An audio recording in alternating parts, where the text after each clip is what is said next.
Karibu mpenzi mtazamaji kwa mfululizo wa tafakari ya kampeni ya Kwaresima mwaka huu wa 2026, ikiwa tafakari yetu ya wiki ya 4 ni vijana na teknolojia.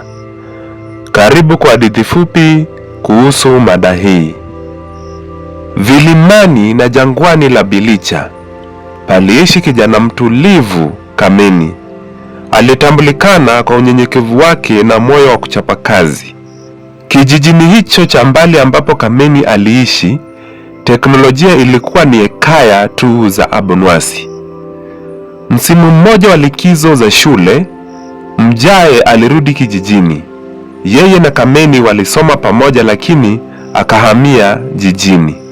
Mjae alikuwa hodari, mpiga domo na aliyependa mitindo ya kisasa ya mavazi. Alimshangaza Kameni kwa simu yake ya mkononi na simulizi kuhusu mitandao, apps na jinsi ya kupata pesa za haraka. Baadaye, Mjae alimwalika Kameni jijini, ambapo alimjulisha kwa rafikie aliyejawa na maringo, Ricky, kijana mjanja ambaye aliishi kutafuta tu pesa za haraka. Mjae walimfunza Kameni njama za kupenya tovuti za wengine, kuwadhulumu walengwa wao mtandaoni na wizi wa kidijitali. Mwanzoni Kameni aliogopa, lakini pesa zikaanza kuingia kasi na maisha yakawa matamu. Siku moja, Ricky akamhusisha Kameni katika njama iliyofanikiwa ya kuiba pesa kutoka kwa mtandao wa serikali. Kameni alikuwa mwanagenzi na pesa walizoziiba ziliingia kwanza katika akaunti yake ya banki. Wachunguzi walipoanza kupeleleza wizi huo, Mjae na Ricky walitoweka wasionekane. Kameni alitiwa nguvuni na kufungwa jela, ambapo alikutana na Padri Tumaini, mchungaji aliyeuona uzuri wa Kameni na aliamini mbaya hubadilika akawa mwema. Chambele cha wahenga, mui huwa mwema. Alimshika mkono Kameni katika safari ya kutafakari na kujifunza kuhusu mema na mabaya, na pia njia adilifu za kutumia teknolojia. Kupitia kanisani, Kameni alipata mafunzo ya ubunifu na uchapishaji mtandaoni. Hatimaye alipoachiliwa huru, Kameni alianza kutumia ujuzi huo kuchapishia kanisa karatasi za matangazo na masomo ya kila Jumapili. Alipata pia kandarasi za kuchapisha majarida ya kaunti.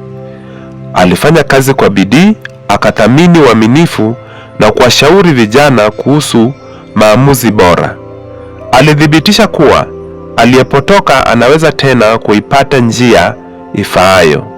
Baada ya miezi kadhaa, Kameni alijisajili kwenye mtandao wa YouTube, WhatsApp na hata Facebook ili kufanikisha talanta yake. Na hili alilenga kupata kuanza kulipwa na tovuti hizo ikiwa angefikia kiwango ambacho inahitajika. Kameni alipenda ukulima, na hii ndiyo talanta aliamua kuhusisha mtandaoni kujiongezea kipato. Aliamua kuwa atafunza ukulima wa mboga, miti na ule wa kuku.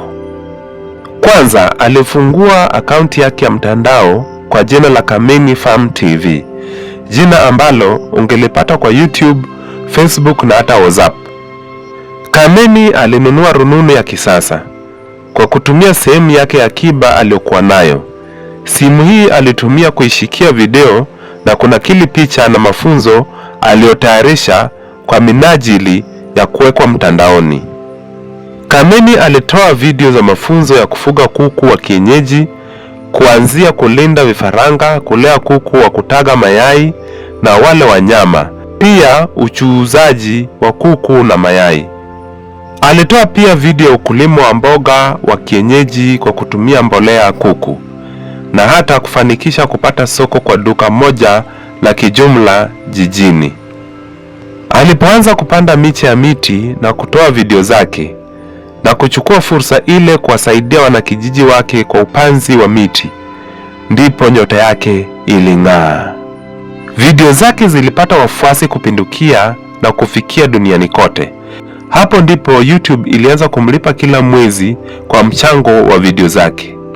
Kameni akawa tajiri wa kutajika. Hata akaanza shirika lisilo la kiserikali la kuwafaidi wakulima nchini, lililojulikana kama Kameni Foundation. Kupitia shirika lake, Kameni alishinda taji la kimazingira nchini, jambo ambalo lilimtia moyo wa kuendelea kuchangia katika ukuzaji wa mazingira kwa jumla. Aliajiri baadhi ya vijana na wamama na hata kuwainua vijana wote ambao walitazamia kutumia mtandao kwa njia ya kuwafaidi. Chambile chowahenga, mchumia juani hulia kivulini.